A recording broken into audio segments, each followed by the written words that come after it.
Today is August 6th, 2025. Conflict in Ukraine continues. We are at a very crucial juncture where Russian forces, who have been advancing all of this time, it has been building up momentum. And as I have said for the last 3 years, this is not about measuring how far Russia went over, say, the past week, and then trying to extrapolate how long at that pace it'll take Russia to overrun the entire country, and then coming up with some sort of number like 1,000 years. That is not how attrition warfare works. What is happening is, as Russia continues to push forward and place pressure along the entire line of contact, it is grinding down Ukraine's military forces, also the material support provided by the collective West, in an irreversible way, where at a certain point, things will begin to collapse faster and faster, and the advance along the line of contact will become quicker and quicker. And that is what we are watching take place. It's a very gradual process, but if your calculations are linear, you are going to be wrong. They need to be, to a certain extent, exponential. Now, I want to show you the map, and we are looking at liveuamap.com. This is a pro-Ukrainian map. It will wait days, sometimes even weeks, before showing Russian progress or admitting to Ukrainian defeats along the line of contact. But even this pro-Ukrainian map is painting a very bleak picture for Ukraine. Let's take a look. And as you can see, this part in dark red, this is territory previously Ukrainian that is now held by Russia. It includes Crimea, which rejoined the Russian Federation in 2014 following a referendum. The line of contact goes from Kherson in the south. It goes all the way up to Kharkov. There are also Russian positions in Sumy and northern Kharkov, right here, just north of the city. Now, if we zoom in, you will see Russian forces essentially encircling Pokrovsk. In my last update specifically about the conflict in Ukraine, I had showed you the line of contact at January of this year and how the line was more or less flat along here and just short of Pokrovsk. Now you can see how Russian forces have expanded around Pokrovsk. They are gradually encircling it. And of course, there are Russian forces inside Pokrovsk city itself. And we are hearing conflicting stories, especially from the Ukrainian side, that these are just sabotage groups. They just slip in occasionally, but they've been talking about it more and more over the last couple of weeks, to the point where you'd almost believe that Russian forces are actually in the built-up urban area of Pokrovsk. And as you can see, even on this map, they're admitting that Russian forces are at least in the outskirts of Pokrovsk. Now, if we continue, you can see Kramatorsk and Slavyansk, and then you could see a line of smaller urban areas, and you can see Russian forces beginning to encircle the first of this line of built-up areas leading to Kramatorsk, and they will just continue doing that until they have encircled and taken Kramatorsk and Slavyansk themselves. The same goes for Seversk. The same goes for Kupiansk. Here, Russian forces are increasingly encircling Kupiansk, encroaching upon it. Again, at the beginning of the year, Russian forces were over here toward the east. Now they are hooking around Kupiansk in the north. And you might say, well, Pokrovsk is just one city. Seversk, Kupiansk, and the path and the progress is so slow. Also to mention, we have Bakhmut here. To the west of Bakhmut is Chasov Yar. Russia has taken Chasov Yar, and even though this map is claiming that there's still this tiny sliver still under Ukrainian control, at this point, multiple sources have admitted that yes, Chasov Yar is totally taken by Russian forces. Why is this significant? These are all extremely heavily fortified positions. Some of these positions were hardened all the way back in 2014, and they have just been built up every single year since then. And for these positions to fall represents significant weakness on the Ukrainian side. There is such a lopsided amount of troops, artillery, rockets, missiles, air power, increasingly growing on the Russian side and shrinking on the Ukrainian side. This is what is allowing Russian forces to incrementally strip away these heavily fortified positions. And if they cannot hold these heavily fortified positions, the positions they fall back to, which have not been hardened over the course of a decade or more, they will begin falling much faster. Now, this was August 1st. CNN, Russia claims it captured key Ukrainian town as ground offensive gathers pace. So they admit this isn't just about Russian forces taking Chasov Yar. This is also about Russian forces gaining momentum overall. And people will try to dismiss this as Chasov Yar being a small city. The population's only 12,000. But again, it's not what the city was before the war. It is what the city represented during the war, a heavily fortified position along a line of defense that Russia is pushing through and pushing past and incorporating into their own frontline defenses. There's another CNN article. Russia's summer offensive is turning into an escalating crisis for Ukraine. So even the Western media is admitting this. There's this attempt to downplay Russian gains constantly. We've seen this over the last 3 years.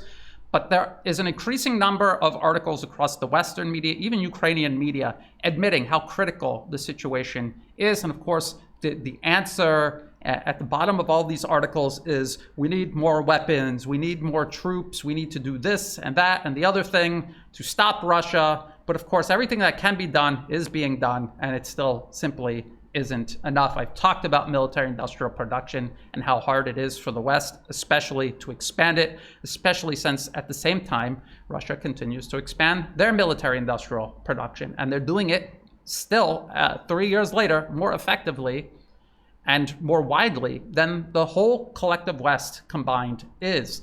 Now, if we look at this article, they are going to start by talking about Pokrovsk. That is this city down here that is increasingly being encircled by Russian forces. This is what the CNN article says. The saturation of Moscow's drones in the skies above already palpable at this stabilization point. They're talking about a medical checkpoint 12 kilometers or 7 miles from the Russian front line in near Pokrovsk, has likely made it impossible for even armored vehicles to safely extract the injured, because they're talking about how they're at this medical checkpoint and there's no casualties there. Not because Ukrainians aren't being injured or killed, but because they simply cannot be evacuated. And if you cannot evacuate your injured and dead, you certainly are going to have a complicated time bringing in additional troops and supplies without being attacked by the same drones. Up the road, the fight rages for the key town of Pokrovsk in the Kremlin's crosshairs for months, but now at risk of encirclement. And you can see on the map, it is essentially being encircled, and it's just a matter to what degree it is being encircled. And they are admitting that even at this point, even though it hasn't been fully encircled, logistics has been significantly complicated. It continues. Then it talks about the rest of the Donbass region. Across eastern Ukraine, Russia's tiny gains are adding up. Remember, they continuously dismissed Russia's gains as being tiny, insignificant, taking forever. It is capitalizing on a series of small advances and throwing significant resources into an emerging summer offensive, one that risks reshaping control over the front lines. Now, these are things that myself, Alex and Alexander of the Duran, Mark Sloboda, Scott of Calibrated, these are things we have been warning about for years. We have said the West is going to dismiss these incremental Russian gains. Over time, they will add up. And they will not just add up on the map, it'll also add up in terms of attrition. And there will be a point, a critical mass that is reached between the Russian military building out its military power and capabilities and manpower, and the disintegration of Ukraine's forces and material support. There will be a critical mass that is reached, and there will be a tipping point. And that sounds like what CNN is talking about. And there is no summer offensive. Russia is constantly pushing all along the line of contact with this strategy of attrition. Over 4 days of reporting in the villages behind the Konstantinovka and Pokrovsk, two of the most embattled Ukrainian towns in the Donetsk region, CNN witnessed the swift change in control of territory. Russian drones were able to penetrate deep into areas Kiev's forces once relied upon as oases of calm, and troops struggled to find the personnel and resources to halt a persistent enemy advance. We were all warning about this, again, for years, that this was the final destination of this conflict. To be fair, the RAND Corporation in its 2019 paper extending Russia also predicted Ukraine would be exhausted and destroyed if the US successfully provoked Russia into a war in Ukraine. And now that is exactly what is happening. And you notice they continuously refer to Russian drones as a key factor in all of this. Of course, Russian artillery, armor, air power, and missiles, and the much larger I would say, strategic drones that are able to fly across the entire country and hit any target at any time. This is all contributing to this, but they're talking about these FPV drones. And you remember, for the longest time, the Western media trying to create the perception that Ukraine, because of its Western backers, its sponsors, and all of the technology and ingenuity that they were applying, they had a key advantage in terms of drone technology. Well, the facts on the ground say otherwise, and now even CNN is admitting otherwise. And as this reality shapes up on the ground, and as even the US media like CNN admit to all of this, they begin talking about what is going on in Washington and this increasing panic in Washington, in London, in Brussels, what to do, because if it continues like this, of course, eventually Russia is just going to outright win this conflict. There will be a collapse, and Russian forces will be able to take as much territory as they feel like investing in taking up to the Dnieper River, Kiev, beyond possibly, who knows?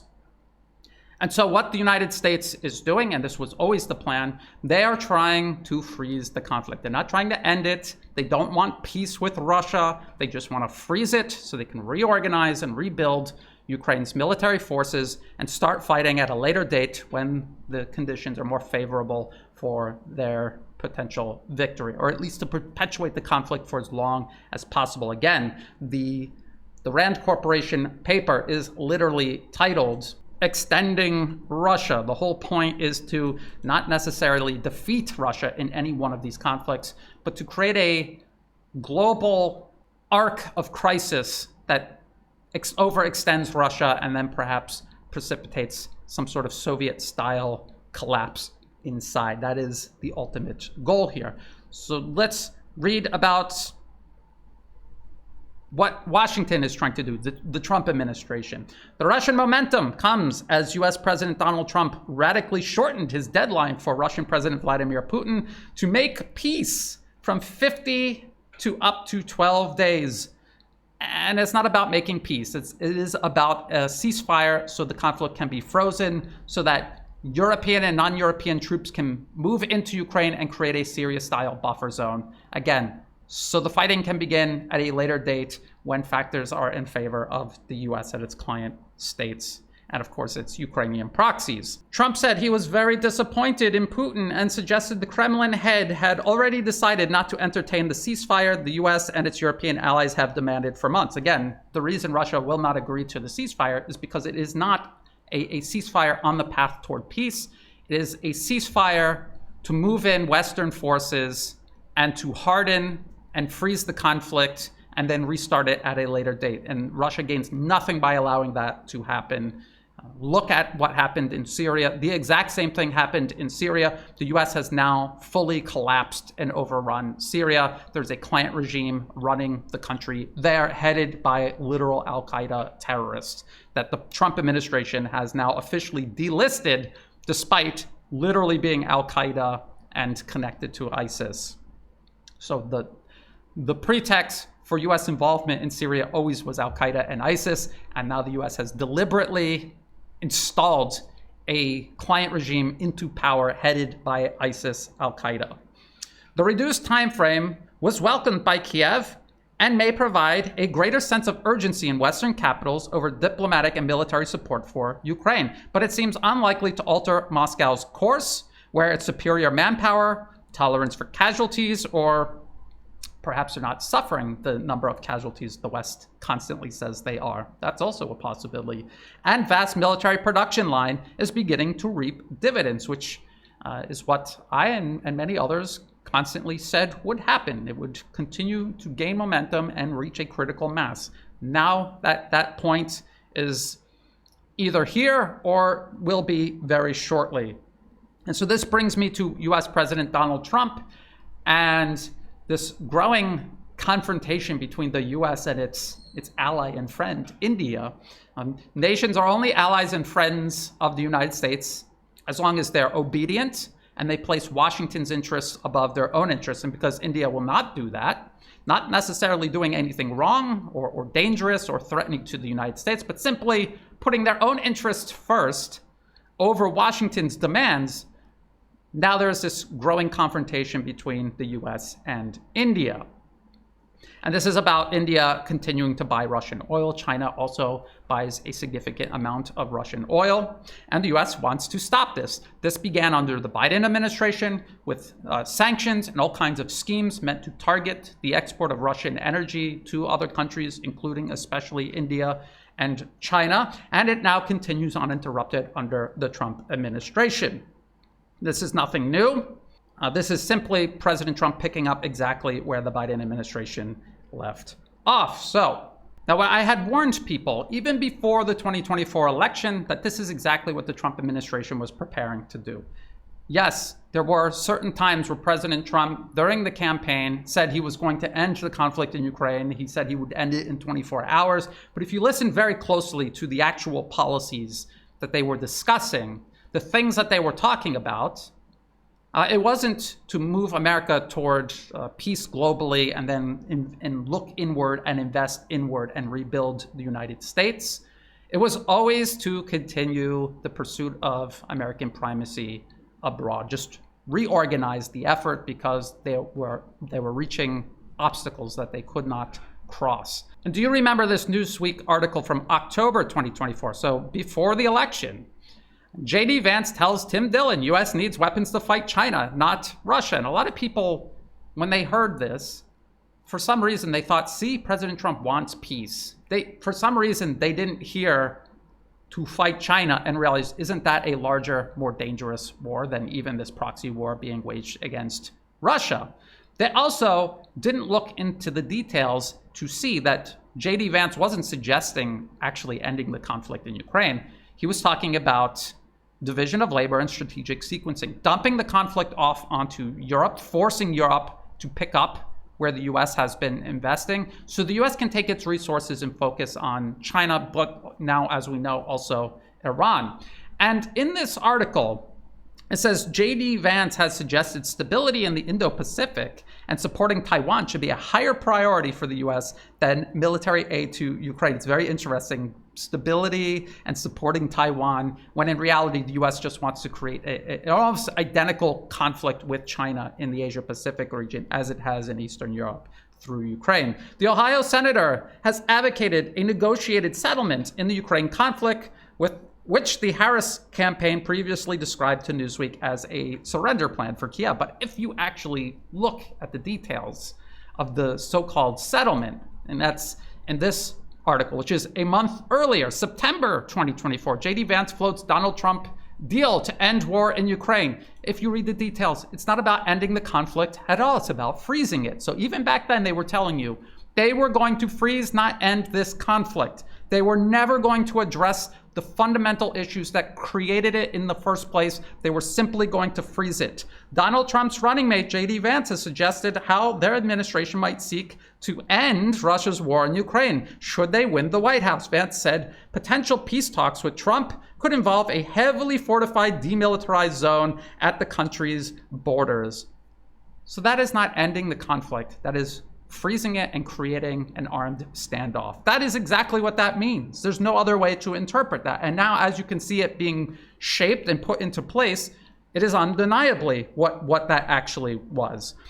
And this is what J.D. Vance says, I think what this looks like is Trump sits down, he says to the Russians, the Ukrainians, the Europeans, you guys need to figure out what does a peaceful settlement look like, and what it probably looks like is the current line of demarcation between Russia and Ukraine that becomes like a demilitarized zone. And then it continues. Vance didn't specify exactly where he thinks the demilitarized zone should be, but said it would be heavily fortified so the Russians won't invade again or cannot continue their conflict. And later, as we now know, the Trump administration itself has said there will be Western troops put into Ukraine as a tripwire force to prevent Russia from continuing once all of the peace deals and everything else are obviously being betrayed by the US and its Ukrainian proxies. Ukraine retains its independent sovereignty. Russia gets the guarantee of neutrality from Ukraine. It doesn't join NATO, neither of which could ever be seriously guaranteed by the collective West for Russia to ever consider that as a deal. Because how many times has the US promised Russia anything regarding NATO and its continued expansion up to and along its borders, and then how many times has that been betrayed? Constantly, and at every single juncture up until now. What would make this different? Nothing. It doesn't join some of these allied institutions. Well, and now we can see that has been promised, but simultaneously betrayed at the same time. This is what the deal is ultimately going to look something like. Vance said he believes Trump will be able to come to a deal very quickly because they're scared of him in Russia. They're worried about him in Europe because they know he actually means what he says. The Russians, the Ukrainians, the Europeans are all saying, we can't fight this war forever, but why the hell are you fighting it for another day if all of them are trying to find a way to solve it? The answer is you're not going to solve the war, but you can at least bring the thing to a stop, he continued, which literally means freezing the conflict, which Russia has no interest in doing. It does not benefit from doing. It places its national security at risk if it were to do that. We have to remember that the Trump administration itself has on multiple occasions admitted that this is a US proxy war against Russia. This is not a war between Ukraine and Russia. This is a war the US engineered and precipitated against Russia using Ukraine. And we constantly hear President Trump himself say, this is Biden's war, this is Biden's war. And yet he is simply picking up right where Biden left off and continuing all of his policies, in fact, building on top of them and expanding them. This is what they did in Syria, and this is what they're trying to repeat in Ukraine. So forgive Russia for not buying into this and essentially surrendering when it has the advantage on the field of battle. So what are they trying to do because they cannot win on the field of battle, the collective West and their Ukrainian proxies? They are trying to hurt Russia economically, and they're doing this by targeting Russian exports to India and China. There is this article from The Guardian, Ukraine war briefing, top Trump aide accuses India of financing Russian war by buying oil. Stephen Miller says it's astonishing that India is basically tied with China in purchasing Russian oil. August 4th, 2025. It says a top aide to President Donald Trump has accused India of financing Russia's war in Ukraine by buying oil from Moscow. This has been going on for years. India and Russia have a historically very close relationship with one another after the US leader escalated pressure on Delhi to stop buying Russian oil. What Trump said very clearly is that this is not acceptable for India to continue financing this war by purchasing the oil from Russia, said Stephen Miller, Deputy Chief of Staff at the White House and one of the US president's most influential aides. Miller's criticism was some of the strongest yet by the Trump administration about one of the US's major partners in the Indo-Pacific. People will be shocked to learn that India is basically tied with China in purchasing Russian oil. That's an astonishing fact. This is what he said on Fox News. The Indian government says they will continue purchasing oil from Moscow despite US threats. And so the US threats will just get louder and more dangerous toward India. And of course, there are the public threats, and then there is the covert face of what the US does to coerce and shape a nation's policies, domestic and foreign. And I think we will be seeing some of that very soon, and it will always be in the form of political instability and even terrorism. Trump on Sunday said special envoy Steve Witkoff may travel to Russia on Wednesday or Thursday. So today's Wednesday, and he's there right now, and we will get the results of that in due time. As he warned that he would impose sanctions if Moscow did not agree to a ceasefire in the Ukraine war before Friday. There'll be sanctions, but they seem to be pretty good at avoiding sanctions, Trump told reporters. They're wily characters, and they're pretty good at avoiding sanctions, so we'll see what happens. So again, this is just an attempt to freeze the conflict, because right now, at this juncture, the U.S. cannot win. The Ukrainian proxies are being ground down, and if it continues in this way, this will conclude for good. The whole point of this conflict is not to defeat Russia in Ukraine, but to keep them tied up in Ukraine for as long as possible, make the cost as high as possible. And if this conflict was concluded and Russian forces, as large and as experienced as they are now, were able to turn their attention elsewhere, say Syria or Iran, or to aid China more closely in conflicts the U.S. is preparing for all along China's periphery, that would complicate America's policy of division of labor and strategic sequencing. They have created these dilemmas for each of these pillars of multipolarism: Russia, Iran, India, even Pakistan, and of course China. Let's continue. Kiev Independent, it doesn't get more pro-Ukrainian than this. His economy stinks. Falling oil prices could force Putin to end war, Trump says. Now, you got to understand, the Trump administration, the Western media, they're all pretending like this is all happening. President Trump is just reacting to a natural series of unfolding events. He's just reacting to this, and it's just a coincidence that it looks like he's picking up right where the Biden administration left off. The article says falling oil prices could compel Russian President Vladimir Putin to end the war in Ukraine. U.S. President Donald Trump suggested in his interview with CNBC, that was on August 5th. Russia's energy exports remain the key source of income for its wartime economy and continue to finance its full-scale invasion of Ukraine. Trump's remarks come amid renewed U.S. pressure on Moscow to agree to a ceasefire. And again, ceasefire to freeze the conflict, not end it. I want you to recall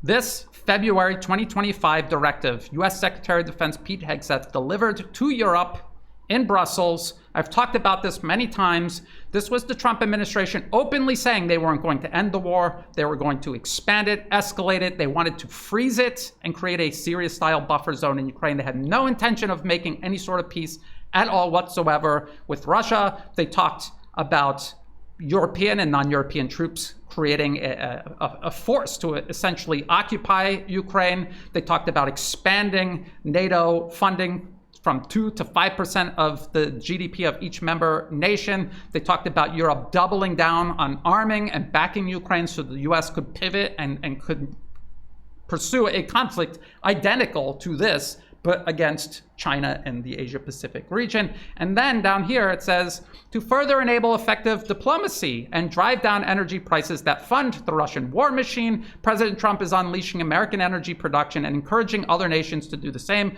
Lower energy prices coupled with more effective enforcement of energy sanctions will help bring Russia to the table. So all that is Biden 2.0. That is what the Biden administration did. And that is what the Trump administration is continuing to do. That was back in February. That was always their plan.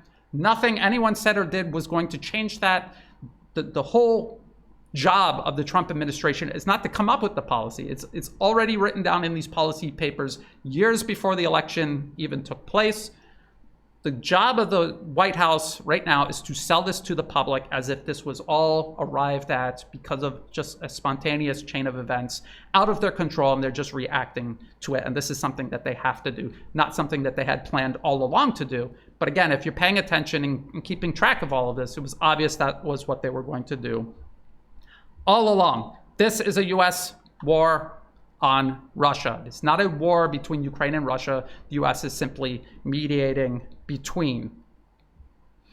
And remember, this desire to cripple Russia economically, to stop them on the battlefield where US and European military power by proxy cannot, this is enhanced by these constant Ukraine drone strikes on Russian oil infrastructure across Russian territory itself. And we've seen a lot of articles about this, but I just want to refresh your memory. All of these Ukrainian drone strikes in Russian territory are actually planned and enabled and carried out by the US simply through the Ukrainian proxies. I've talked about these articles over and over again. The New York Times,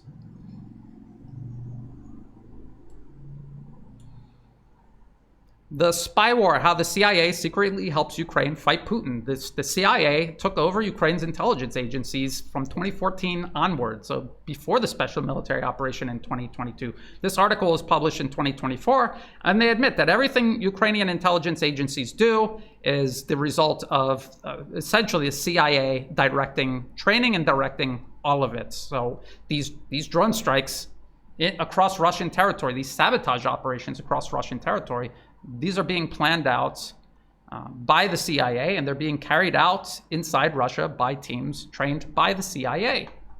There was also this more recent article, also from the New York Times, The Partnership, The Secret History of the War in Ukraine, March 2025. And this is the New York Times admitting that Ukraine armed forces at the very top of the chain of command are US generals based in Germany. And they are deciding everything from the overall war plan down to picking out specific targets on the battlefield and which US and European weapons to use to strike them. And so these Ukrainian drone strikes on Russian oil infrastructure is part of this US policy to damage the Russian economy, to succeed economically where Western military power has failed in proxy on the battlefield in Ukraine. And of course, if you want to go back even further, let's go back to this 2019 Rand Corporation paper extending Russia, competing from advantageous ground. If you go to the table of contents, again, remember, this is 2019. These are economic measures. Hinder petroleum exports, reduce natural gas exports, and hinder pipeline expansions, which I guess includes blowing the pipelines up outright. Impose sanctions, enhance Russian brain drain. Almost all of these began under the Biden administration, and the Trump administration is just openly talking about expanding and continuing all of those policies. And of course, there are the geopolitical measures, provide lethal aid to Ukraine. This is how the conflict began in 2022 to begin with, and that was under the Trump administration. This began under the first Trump administration.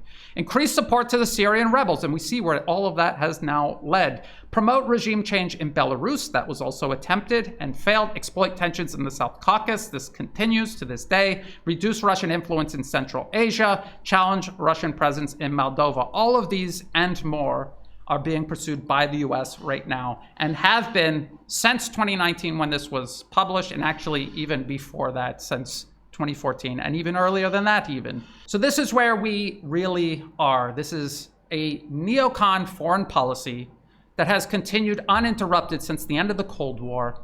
It seeks US hegemony over the planet. It wants to eliminate all peer and near-peer adversaries. It does not tolerate a strong, independent nation, not a nation labeled as an adversary by the United States, not even a nation labeled as an ally by the United States, as we can see with this growing confrontation between the US and America's friend India. And this is going to continue no matter who is in the White House and no matter who controls Congress. As I have said many times before, the job of those in Washington is not to come up with policy, it is to take it from these think tanks funded by the largest corporations and financial institutions in the United States and to sell it to the American people. And that is what President Trump, Vice President J.D. Vance, and all of the people in his administration are doing. They're taking these policies that were written down on paper as early as 2019, even earlier than that in some cases, and they are pretending that all of these things are just suddenly happening and they have to react to it. It's just coincidence that it is appearing to be continuity of agenda from what was taking place under the Biden administration. But as you can see, they're just reading and implementing these policy papers almost verbatim. So we have to stop trying to figure out what President Donald Trump is thinking. He's not thinking about anything. He is play acting. He is selling this agenda to the American people under the America First, MAGA, Make America Great Again branding. He is going to continue all of these policies uninterrupted from the Biden administration and earlier. And at any juncture in the near to intermediate future during his presidency, if you're wondering which direction he will take U.S. foreign policy, you just look at where continuity of agenda requires that policy to be taken, and that will be the decision he ultimately makes, even though he'll try to make it look like it was because something forced him to, and he was left no other option. And all of this was planned before the elections even took place, and now it is unfolding exactly as written down in all of these policy papers, as I continuously say. This conflict is going to continue along this trajectory. I highly doubt Steve Witkoff is going to spur Russia into any sort of agreement regarding a ceasefire. As I've said many times before, if Russia ever agrees to a ceasefire, it's going to be because they calculate Western escalation is more dangerous than the ceasefire. The ceasefire is incredibly dangerous, but they might agree to it if they believe they can make better use of that time than the collective West can in terms of constantly expanding military-industrial production and their combat power for when the conflict inevitably begins again. So let's keep an eye on this. I will continue keeping an eye on this. If you thought this video was useful, please like and share. Think about subscribing to my channel. It's free to do. It helps the channel grow. Check out the video description below for other places you can find and follow my work. I am on YouTube, Rumble, X, and Telegram. All of my videos are uploaded to all of these platforms. Check in the video description below for all of the resources that I cited in this video, as well as for ways you can help support my work. I do not monetize any of my social media platforms. If ads pop up, feel free to skip or block them. They're not helping me out at all. If you do want to help support my work, please do so through Buy Me a Coffee and also through Patreon. The links to that will be in the video description below. And for everyone who has been helping out, whether it's a monthly donation, a one-time donation, or if you have no resources to spare at all and you're just helping share my work with others, that is all greatly appreciated. That is what makes this work possible. So thank you. And as always, thank you for watching.